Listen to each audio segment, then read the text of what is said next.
You ask Tiger to solve. This deals with linear equations with one unknown.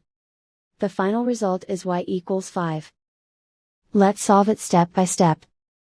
Group all constants on the right side of the equation. Subtract 2 from both sides. Group like terms.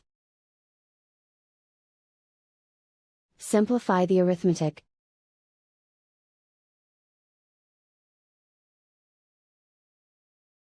Convert the y into a positive number. Multiply both sides by -1.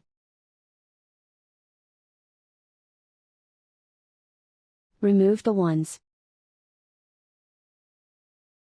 Simplify the arithmetic.